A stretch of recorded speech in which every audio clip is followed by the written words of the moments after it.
morning. Welcome back to BT. Thanks for making us part of your morning. Well, most curling fans know that the Masters is happening. Oh, yes. It's underway in Selkirk, but few of them realize the work it takes to get something like that in our town. And we want to check in with Drew Koza. Good morning, Drew. Good morning, guys. The level of commitment from the curling community here in Selkirk has just been amazing. It's been a lot of the folks who are involved in the local curling clubs who have made this thing happen. These people have been the volunteers, so they're coming down here early, opening up the venue, hosting these teams, shuttling them around, showing them what's what, where to go. These are the folks who are walking around, selling the 50-50 tickets, working the different stands, making sure that when you come down here to the Selkirk Rec facility, you're going to have an amazing experience here for the Masters. Well, and it's not easy to have this many people coming down to the community to put it on a show, and that's going to be broadcast so you can watch from the comfort of your home or get down. It's huge. Exactly. So many different moving elements to make this big successful thing happen. But hey, we're kicking off the Pinty's Grand Slam of Curling right here in Selkirk, Manitoba. So we got to make sure that it goes right, because from here it's going to be traveling throughout Canada. So we want to make sure that we raise the bar and set it in a very good place. And one of the guys who's going to be traveling around and seeing a lot of the curling action is Rob Folds, legendary broadcaster with Sportsnet. Good morning. Legendary. I like that. Hey. That's another word for old. You're being too modest here. You've seen it all. You've called it all. You've commentated it all. Baseball, hockey. We were even saying horse racing has happened, but just the only one I haven't done is horse racing. I'd like to do a major stake race. So there we go. We'll suggest that to the bosses. Okay, well, we'll work on that. But let's talk a little bit about curling. First of all, set up the prestige of this, because we have world-class curling happening right in our own backyard. This is pretty rare. One of the great things about the Grand Slam is the quality of curling. You just take a look here.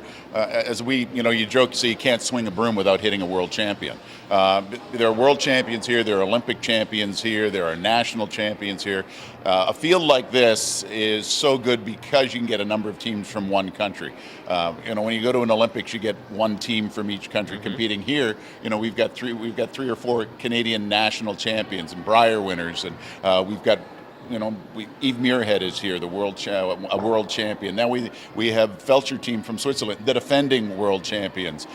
Jennifer Jones, Olympic gold medal. I mean, you can go through the whole list of the quality of curlers, and I think that's what's so attractive to the Slam is a lot of these curlers come because they know they're going to get a level of game that might be here. In their own country, it might be good, but here it's great. And they're going to challenge them, and they're going to have to make some great shots. So this is attracting some of the best curlers from around the world. We get to see it live here in Selkirk or watching it on Sportsnet. Let me ask a little bit about your experience, too, because you've seen all these different sports. How is the atmosphere of the professionals in curling maybe a little different from other sports? Well, the curlers are a different breed. It's one of those ones, it's the only sport where you shake hands before and after a competition.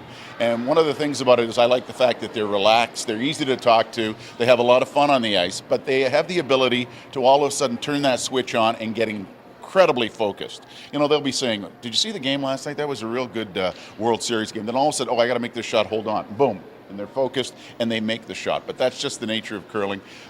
They enjoy the atmosphere, they enjoy the camaraderie, they like being on the ice to compete, and boy, they can make the shots. Things kicked off on Tuesday, running through Sunday. Let's talk about the competition so far as we're in the midst of the round robin. Well, this is one of those ones where you take a look, and Eve Muirhead is 0-2, and she's, a former world champion. That's how good the quality of curling is here. I think you have to look at your perennial favorites. You have to look at a Kevin Cooey. You have to look at a Glenn Howard with a new lineup. You've got Brad Gushu who has Mark Nichols back with him. There was such a carousel of moving parts after last season. There's a lot of teams now that we're having to get to know all over again because they've added a number of different players. So that's been the fun aspect of this year is there was so much movement as all these teams now start to jockey to get ready for the next Olympic quadrennial and try to prepare for that.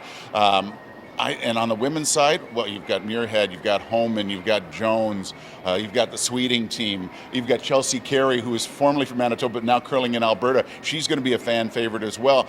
It's hard to pick a favorite. It's one of those ones. I think it's harder than trying to pick a favorite in a horse race. It's like you said, there's so many local teams and teams to root for or roots. It is very difficult to pick, but the fortunate thing is there's going to be a lot of great ways to see it. We can be watching here in person or catching on Sportsnet. And it's great. If you're in the area, certainly come on down because the atmosphere to be here live, it's terrific.